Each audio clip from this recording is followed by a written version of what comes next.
Okay, so we are here with Jazzmine Brooks. Jazzmine, will you get us started by just telling us a little bit about who you are and how who you are influences your role as a birth worker? Yeah. So my name's Jasmine, she, they. I am a community-based doula. I do full spectrum work. Sorry, my puppy's like waking up a little bit. But I'm located in Central Iowa. I've been a doula for 4 years now. I'm the founder and executive director of J Olive Wellness. It is now a 501(c)(3). And yeah, I work here in Iowa to help support as well centering BIPOC families, as well as helping to mentor and create more doula programs that support families across our rural counties. So yeah, that's me. Thank you. I think that you have one of the reasons why I wanted to connect with you is I think that you have such an interesting perspective as a Black birth worker in a rural area. I mean, I don't know many people in Iowa. I'm originally from Kansas City, so you're not Yeah, too far from me, but 3 hours. um, yeah. And so, can you talk to us a little bit more just about your role or your path into the birth work world? How did you become a birth worker? Yeah, so we moved to Iowa some years ago, and I was already doing violence prevention work. I'm a higher ed professional as a daytime person. I'm trying to figure out, why is he like making so much noise right now? I think he's like having a nightmare. Okay, it might be distracting to you, but I can't hear anything. Okay, good. I was nervous you can hear him. Sorry. So yeah, I was already having conversations about sexual health and mental health, like just a variety of things with students and community members since forever. And I remember having a conversation with someone because they knew I was getting married. And it's like, the common practice of, first comes love, then comes marriage, then comes baby, right? So, but that wasn't on my mind. But they thought it was important to tell me as a Black woman living in Iowa, like where to have children and, talk about my insurance. Apparently, we have the best insurance in the state. So I was like, oh, that's interesting. Good to know. And I started diving a little deeper and finding the National Black Doula Association. Don't ask me how I found them or what that moment was, but hearing Tracy Collins, she's the founder of MBDA, I just became obsessed. She was so unapologetic. She spoke to my spirit in so many different ways, and I was like, I need to meet this woman. Like, just something told me that I needed to meet this woman, and I was in a cross space in my life where I was trying to figure out what was next. And I got married at this point, and so I just didn't feel like myself. I felt out of place. Like it was just really a lot of things happening, and a break had to take place, and I cut all my hair off. And I told my partner I'm gonna go down to Atlanta to become a doula, and he's like, okay. And I went down there by myself. It was with I was part of the first cohort that they trained. And I remember sitting in this room full of women I did not know. And I was like, I did not know what to expect. I didn't know what I was walking into. I just felt like I belonged for the first time. And that space really unearthed things in me that were necessary for my womanhood, for my Blackness. Um, I am a communal person by trade, by heart. And so it helped me realign what I was meant to do. And so I came back here, was part of the few Black doulas that were, slowly trickling out, and was still feeling very alone and not necessarily knowing what to do. And so by by happenstance, I start connecting with other Black doulas that were across the state, and we founded the Our Black Doula collective. I'm no longer affiliated, but yeah, it was meant to be a space to be a net, to be a support for us as we are out here trying to hold health care community agencies, policymakers accountable for how Black bodies, brown bodies are being treated. So since then, it's been a ride of, you know, getting more training, more development. I'm trying to move into being a birth assistant. So I'll be trained in breech birth. I'm getting closer to this like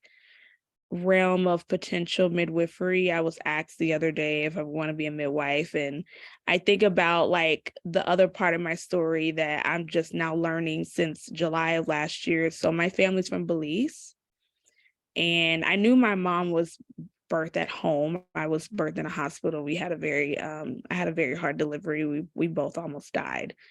And she had postpartum depression. So me and my mom have had very deep conversations about the way it's entered into this world. But part of that narrative, right, is like my great great grandmother helped her come into this world. And so knowing that she served as a birth assistant feels very like very spiritually connected. We both have the same birthday. And, you know, like our family's like holding things hostage. So I'm slowly learning what's going on because my family's like, you did not go to school for this. And I'm like, I did not. I went to school for journalism and public administration. So yeah, it was not in my, it did not dawn on me that I would be supporting people giving birth and bringing life into this world. So now the work is I'm retiring for a bit. I need to finish my PhD. My brain can't handle. I've been doing this, going to work and going to school this whole time. And so Jasmine's tired. And I want my soft life again.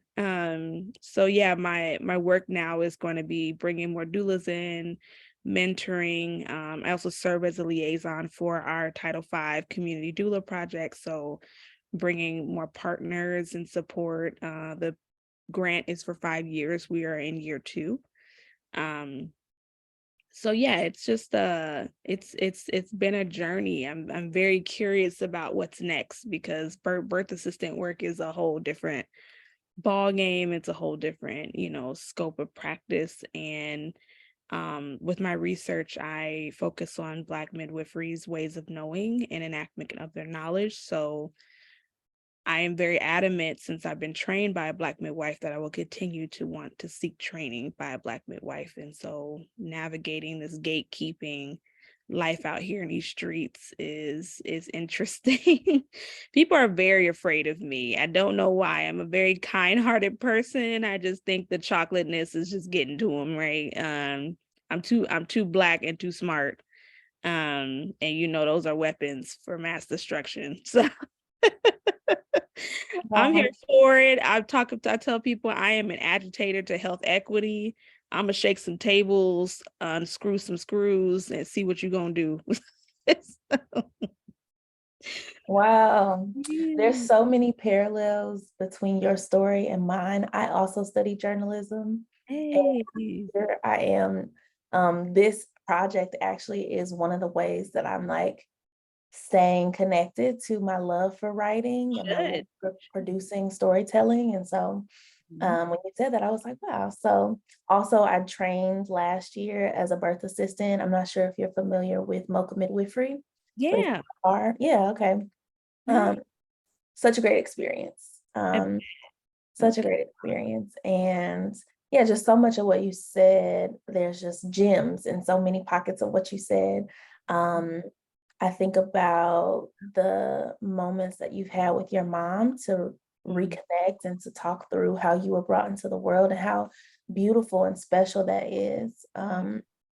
Thank you for sharing just all of that. It's really, really special. You talked about Tracy Collins and how unapologetic she has been, and how that really kind of helped to shape your journey as a birth worker. You mentioned earlier that the clientele you work with is BIPOC folks. Can you Mhm. say a little bit more about why you focus on working with BIPOC folks, what that looks like in Iowa, um, and then perhaps that can connect us to our next question and just describing the climate of what birth work in Iowa looks like. Yeah, yeah. So, you know, my salient identity, I'm a Black middle class woman, obviously with a pending PhD. And so majority of my clients are middle class women, Black women. Um, for, other families that I work with, I have a lot of interracial families. I have blended families. I have chosen single families. Um, and I truly believe in birth work that your clients find you. I don't do a lot of marketing. I used to when I first started, and somehow was just at some point early in my career turning people away because I could not take them. There are moments where people would beg me, and I'm like, I can't, right? And so finding other doulas to send them to, but I chose that work. I think there was a moment where I had a white family, and I've had white families since then. But it just feels different. The way that, us as Black folks connect, we become family. I don't have to police the way that I am with us in ways that I would with other families. Um, we become family, we become connected in ways that move beyond birth work. We speak unspoken language. We are able to hear each other in ways that are unheard from others. Like, I've since supported families that English is their second language, and that has been eye opening the ways that they are treated, how citizenship plays a big part in treatment. Um, and looking at resources and how that shifts and moves. I identify as Black and Afro Indigenous. I am up in the air about my Latin heritage, just because it has not loved me back. But I am very aware of like this global like experience of maternal and infant mortality, just from people and connections that I've made over the years. But it's not that many of us here, but it's still important. As I think about like the Black history in Iowa, people are very surprised about how much Black history is in Iowa. Iowa does a great job of hiding it. It serves a purpose to hide that history. And so as someone who is a transplant, I've always said, hey, if I'm going to live in a community for X years, I'm going to give back. And I give back in different ways as a doula, as a facilitator of, knowledge, as a person that just wants to build connections, as someone who enjoys, humans, who knows like my voice carries weight in spaces that a lot of people's voices may not get carried into. And so yeah, I see a breakdown here for our Black community, and hearing folks that have lived here for generations, they are frustrated. And I want to make sure that whatever I'm doing, it isn't for me, but to help them own their work for their community. I am a Chicagoan, right? That's where I'm from, born and raised. um I'm a do and speak a lot if I move back, right? But like knowing here I'm a transplant, I whatever I do, I want to make sure that they get to be a part of the process. And so as I think about not just in the birth space, but at some of these tables with agencies, making sure that they are partnering with community and doing community centered work, like partnering with our Black mutual aid organizations, providing, care. This is why J Olive became a 501, because initially I did not think about being a doula. J Olive was a starting point for a podcast called Being Olivia, and it was sharing my story as a Black woman navigating um my mental health. I felt like I didn't hear a lot of people share like what it meant to go to counseling. And I was like, I wanted to share that with people. And that was my journal to the world. I have not had a posting in maybe 2 years, but I still record. I just don't post it. I don't know. I should, but I feel like people hear me and then they're like, they want to have all these conversations about what I said. And I'm like, I don't remember what I said. Like, that was so long ago. But yeah, so J Olive is a cooperative space. I was like, I was the only one here doing this work in this way, and I had no resources, no backing, no support. People were looking at me funny. They were gatekeeping. And so now that I have access to things and access to money, I'm like, I want to find those people who have these great ideas about how to support their community and they may not have a 501 to apply for that grant. I want to help them get funding. I want to help them get paid. I want to help them get support. Because it's crabs in a barrel out here.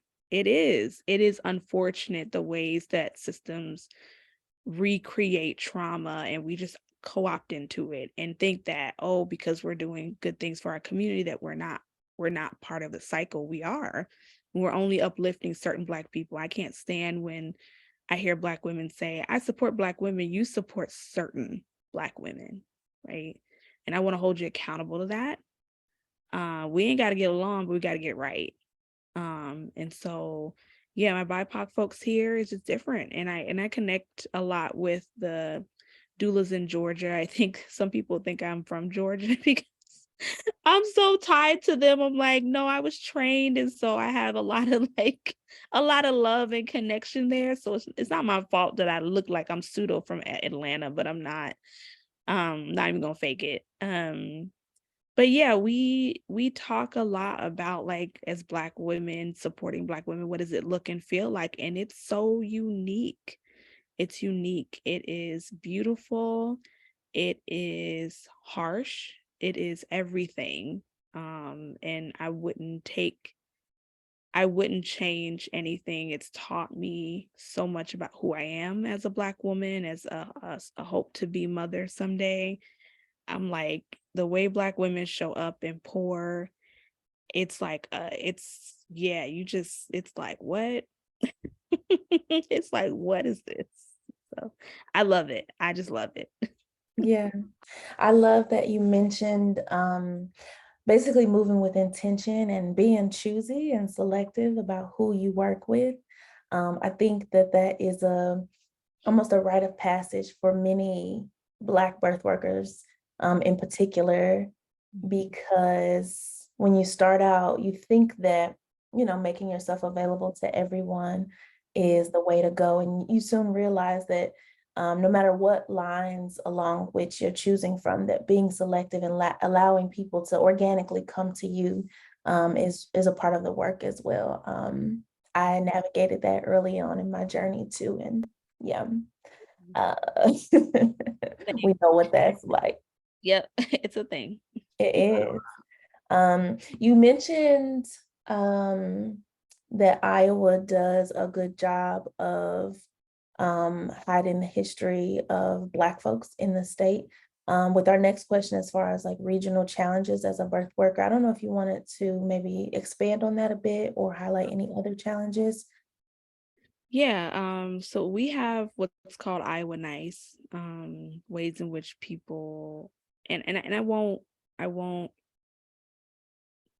disregard the fact that people are nice here.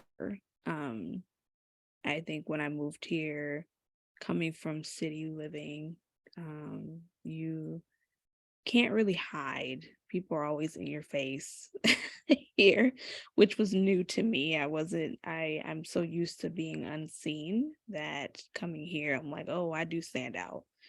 Um, and so Iowa Nice sometimes they believe the ways in which they attempt to be inclusive is enough.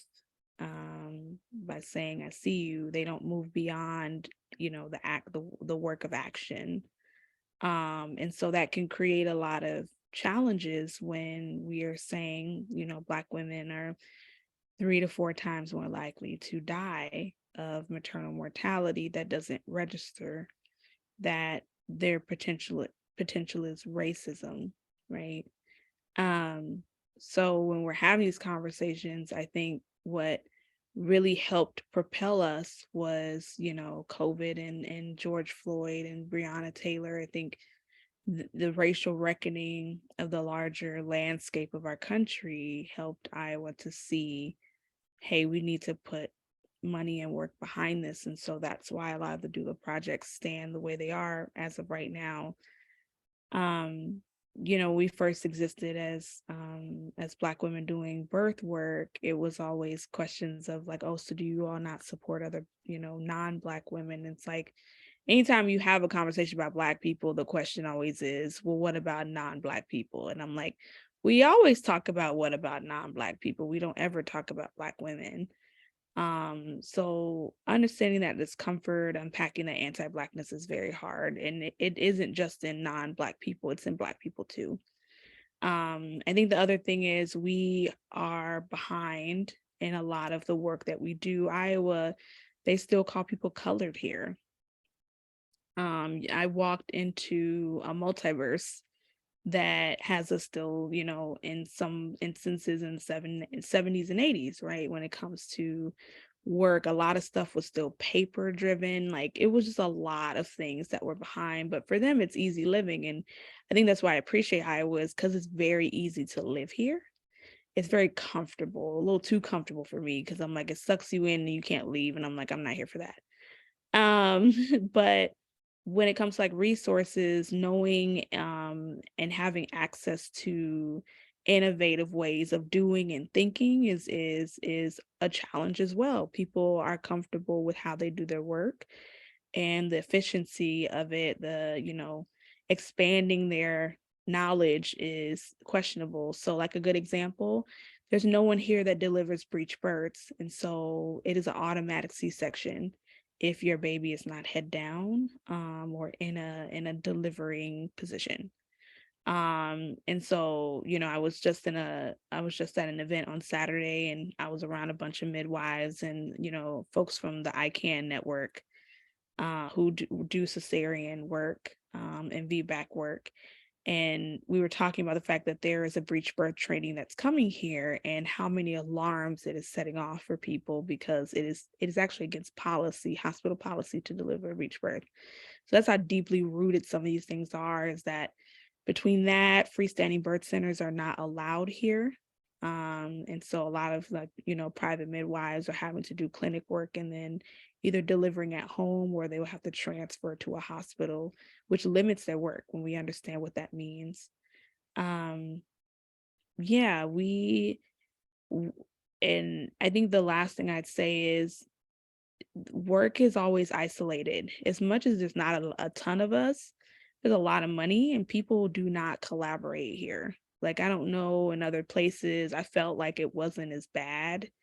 But here, like, it could be 30 different, um, Juneteenths going on up the street from each other, and nobody will work together to create one, right? Like, it's just stuff like that that makes the work hard, is, the idea of like sharing resources of removing ego, those types of things. I don't know what that is. I have stopped trying to figure it out because it ain't my ministry to unravel. I'm here when I'm here, and then otherwise I'm in my house and I'm minding my business. But I collaborate. I want people to be a part of something bigger and work together and see the fruits of their labor. So yeah, I think those are specific challenges to us. I think, with our surrounding states, I've done some outreach to Minneapolis and Nebraska. Chocolate Milk Cafe brought me to Kansas City and connections there, and also in Chicago. So we're not unique. I just think things just feel a little bit more scarce because it's not that many of us. We are behind when it comes to maternal care. We have the highest closure rates of birthing centers and clinics in the country. And so, yeah, rural care, rural mental health is a challenge. And even in the state, we're seeing a big shift of the way inclusion work shows up. Obviously, we have targeted policies to our trans and queer folks. We are unfortunately experiencing targeting of our DEI professionals in our public service areas. So yeah, I don't know what will happen, and I would assume it'll get worse before it gets better. because they don't want to see the connections. They want control, and by control, it means to make sure we are unaware and we know knowledge is power. So I'd be curious on what happens next. Thank you for voicing all those challenges. And you're right. It's not necessarily that what's happening in Iowa is unique to Iowa. We see the closures of birth centers and clinics across the country. We see anti-trans policies popping up everywhere. We see attacks on um, CRT and other like forms of education. So yeah, it is hitting us in all different angles. And so thank you for voicing that in this way. Are there things that are happening in Iowa that you want to highlight that are triumphs that you would name as triumphs? You mentioned a couple, but I want to give you space to expand. Yeah, I mean, we are growing and there are way more Black doulas from when I started, which is nice. The doula project that I mentioned serves 4 counties, so we are definitely moving in that space. And I think the other piece too is that there are great organizations doing great work. I want to highlight, every step in Healthy Start, given that they've, found strong momentum in applying for grants and being able to bring doula work to zip codes that are having the most challenges, particularly in our county. We're seeing our Medicaid programs, seeing a benefit of um, introducing funding and support to bring doula work for Medicaid clients in general. I think there is deep curiosity and movement from community members who do such good work to help aid families, highlighting, Supply Hive, our BLM community, Sistars, Girl Talk. Like these folks are really creating, even though they're small spaces, the spaces are still grand in my mind, because even if it's just one person that gets that support, that community, that agency and empowerment, I think is still rewarding. I see our public institutions, our large public institutions fighting a big battle, right? They're having to hold folks accountable in their on their campuses, but then also having to battle what is happening in legislature. But seeing how they've grown in creating more DEI support and training and bringing things here. I was telling someone the other day, because everyone's always worried about me leaving. I don't know why. I'm like, I've been in your face for 6 years, so like, if I was leaving. It's just I'm writing, so that's why I'm not around. But they were like, don't leave," and I said, we bought a house. My husband got a new job. We're gonna be here for a minute, but I said I care about where I live. I have beautiful Black friends that I spend time with, and they do for their community. They're entrepreneurs. Like the ways in which I've been held by Black women, particularly here in Iowa, is like no other. And so I see so much goodness, although there are things that can change and shift. There are people who are agitating alongside me that are non-Black. There are people who are truly investing in, caring and holding their community. And so, yeah, I see more goodness than there is, these dark clouds coming our way. But people are really like One Iowa doing this fight at legislator for our trans kids. Like it's like there are people still here, and you'd be like, you have every right to leave, right? Like, why are you here? And it's like they care about their community here in ways that really help to empower more folks to do better. And that strength is phenomenal. Yeah, thank you. I think it's so important to talk about the triumphs and like the celebrations just as much as we talk about the challenges. Um, in the same way where like for so long it felt like we were only talking about the problem of infant and maternal mortality when Black folks in particular were trying to uplift solutions like, hey, we have the solutions right here, and Right. nobody's paying attention. So I think it's important to hold both and. So your response kind of led into the next question in naming some resources for folks in your area. I want to ask you though, you do a lot. You're running a nonprofit organization, you're married, got a new house, you pursuing your PhD, you're a birth worker, like you do a lot. So I want to know, what do you need in your community to better serve the families that you are serving? What do you need? Yeah, that's a good question. Um, I think the challenge of, always being the person that people knock on the door for opportunities. I would, and I've echoed this tons of times, but I don't think anyone really hears me, but um I want people to reach out and uplift other Black, BIPOC doula and birth workers and doctors and nurses, right?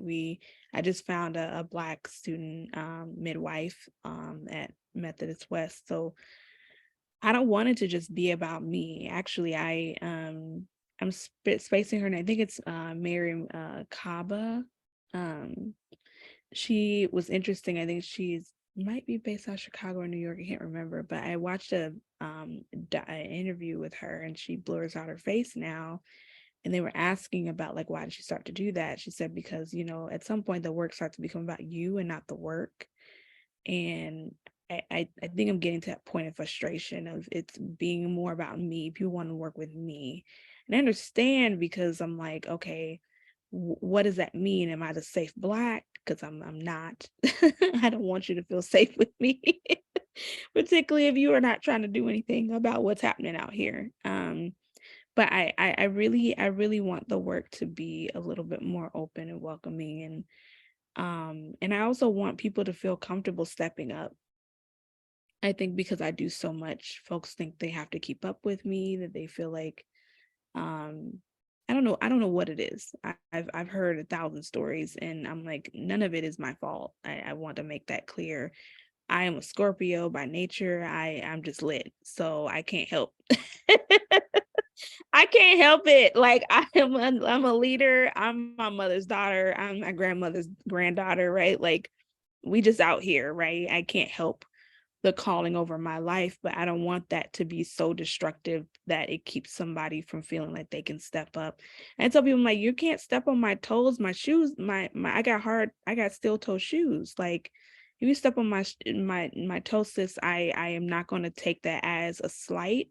I'm not going to take that as a fracture of our relationship, of your incompetence, right? Like I had to step on people's toes too, unfortunately. It just happens. And I think we need to do more caretaking in our community. And I would like people to come to me in those ways. I would like people to operate in those ways around me. That would be the most helpful because I do want to sit down. I do want to step back. I do want to not always be the person that is relied on to help move us forward every time there's a new thing happening. But I also just recognize too that until that happens, like I can't let us stop where we are. So yeah, I just want people to see me as a human. Like I'm not a robot. I do take my naps. I do travel. I do shut my phone off. I do take care of myself and allowing me agency to do that. So if I say no, it is a no and that's a full sentence. Um, but yeah, I don't know.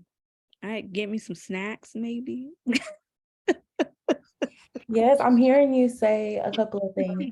I'm hearing you say that there's room for all of us, right? That to step into some real change making, meaning making moments, that there's room for all of us to collaborate and work together, that you don't have to be the only one to take initiative, to lead the thing that needs to get done. I'm also hearing you kind of refer back to your introduction when you said something about wanting to reclaim a soft life. Mm, You absolutely deserve that. And I see so many, including myself, so many Black women that are um, teetering between the two of like, well, fuck it, I'm gonna do it because otherwise it won't get done. And I wish I didn't have to be me. And Mhm. so I think that that response is really, really important. I'm excited to share that with other people because I feel like it's really relatable for the times that we're in right now.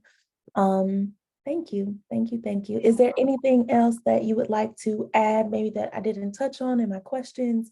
Anything you want the people to know? Yeah, no, I'd say, I think you mentioned it just now of like, this thing of Black women feeling like you are solely the responsible one. That's part of our holistic development is that whatever we do is to better our community. And that's what makes us so unique and important to this world because no one else operates the way that we do. I think at the same time, like you have to take care of yourself. You see a lot of our activists committing suicide. You see a lot of them having mental health needs, and so understanding like this work really can take a toll on you. So finding time to breathe that life back into yourself, that nourishment of your light is just as important, if not more important, than the work that you do in this community. And how do we help support each other through it? Because I swear I've learned hard lessons of, being completely driven in this space of having to give up everything that I love and everything that I do for the work, and that backfired. Um, it did not end well. For me, it did not end well for the relationships that are part of that situation. It's because there's this idea that, oh, she's willing to sacrifice, so that means she's continuing willingness to sacrifice, and that's not healthy for us to hold that over each other either, because that's community responsibility. And I wish we would practice more communal care and understanding that is a part of liberation and justice work, is that we are taking care of each other along the way. I think a lot of our work around civil rights would not have gotten us to where we were if we did not do that. And I think that is what is missing, is that we feel we need to continue to do this work in isolation because, oh, fuck it, I'll do it. Like, no, fuck it, we'll do it. We, Chemo Sabi, you, me, and Tyrone, right? So I'm like, no. What day and what time can you come up in here and do it, right? Who cooking, who cleaning, right? Who holding the kids? I'm gonna need to stop living this isolation. I tell people it makes you sick. It's a visceral response to our body and our spirit. I tell people, like, you feel like you always catching a cold, you're always sick, it's because you are doing something that is advantageous to your spirit. You are not supposed to be doing this work by yourself. It's not good. It is not healthy. It is not sustainable. Because the moment you leave, you fall out, then everything goes down. And what is legacy then? What is legacy? That's not legacy. That's just you. So Yeah. I think I saw recently that you've started to teach yoga. I did. Is that Yeah. part of maybe why you like what led you to your yoga journey? Yeah. So yeah, I started yoga back in college, and it was right when I found out I had another sister, and it was very challenging for our family, particularly for me learning about how she came into this world. But I was like, I need something because I didn't have access to, healthcare, particularly as a student on campus. And so I came back to it and during COVID when they were handing out all these, free yoga instructor trainings. And I was like, this still doesn't feel right. Again, I was like, I'm already like starting to be attuned with my spirit. So I'm like, this doesn't feel right. And I end up meeting this woman randomly, and she does somatic yoga. And I said, wow, this is different. This is shadow work, and I'm here for it. You had me right then and there. And I tell you again, I cried just like I cried every night after my doula training. I cried every time I was taking my class and coursework. I was like, this is just unwinding every toxic, unhealed part of my being. And so because I'm stepping out of doula work in the ways that I naturally would be in, yoga work is the replacement for that. I love music. I love being outside and ratchet and black and beautiful and unapologetic. And I'm like, yoga can do that. And I want people to understand you can move and be in your body in healthy ways. So it's just again, I think another love letter. I talk about Rural Black Doula being a love letter to rural communities because I see that we don't have a ton of space for ourselves and each other. Black people just ain't outside like that, and it's so strange because I'm from Chicago, and I'm like, we was always outside. So yeah, I'm becoming a hermit. So that's my way of still continuing to like foster that outdoor connectivity thing because I'm turning into an introvert now. Hey, we change over Yeah. time. Yep, it's just getting older. I'm only 34. I feel like I'm aging gracefully. I'm not getting old. I'm just seasoning. No, not at all. I would have never guessed 34. Exactly. Slap your mama here and there, you Yes. know. Wow. Um, Thank you. I don't Yeah. have any more questions. I just wanted to say thank you. I hope that in your journey, you get closer and closer to the soft life that you deserve. I wish you well on your PhD journey. I hope that that dissertation is made available so that people like me who are very interested can read it one Yes. day. Yes. Yeah, I just wish you well.